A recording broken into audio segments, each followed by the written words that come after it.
keep a little stitching basket right by me in my bedroom here, and I have a chair here that I sit on.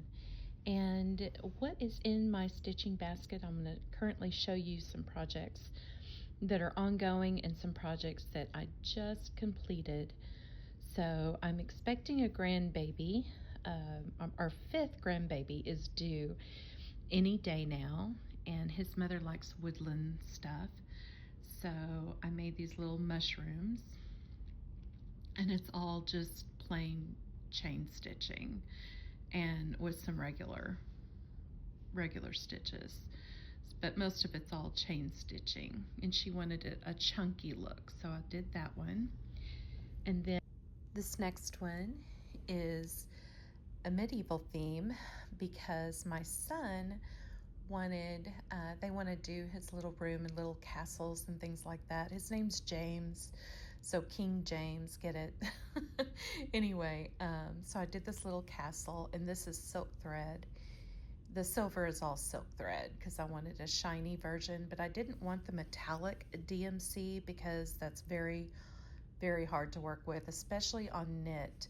There's a little bit of puckering in this, but that couldn't be helped. So this is what they get. But anyway, it's a little sword and a little shield and a little castle, and there's no pattern to these. I just create them basically as I go along. And I kind of messed up here.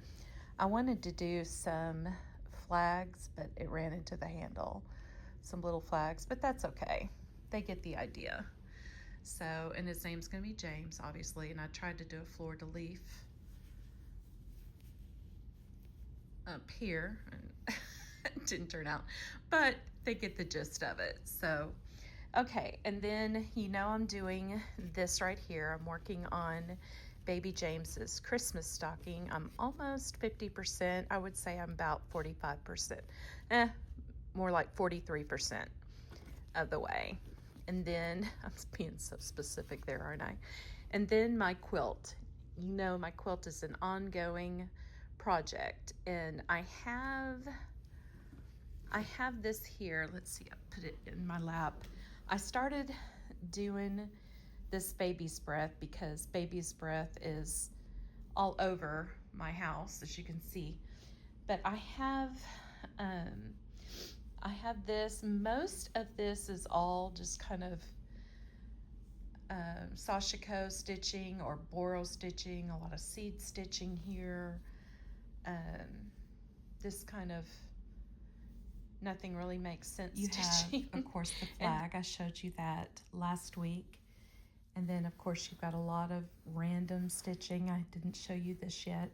This is more of a sashiko type of stitch right here, but it's like a plaid, okay? And of course it goes off like a boro type stitch would going off a patch.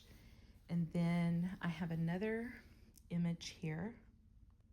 So we have the baby's breath, and then we have more random stitching.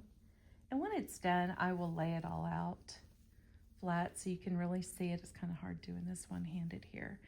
And then we've got the cottage. So I've got 3 images. I've got the flag, the cottage, and the baby's breath, which is my newer one. And I'm gonna add probably a sprig going up this way, just a little tiny one.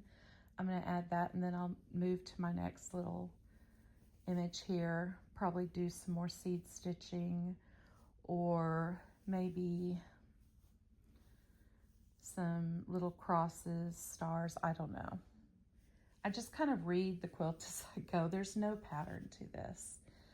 So, but I'm really excited about this and wanted to share that with you.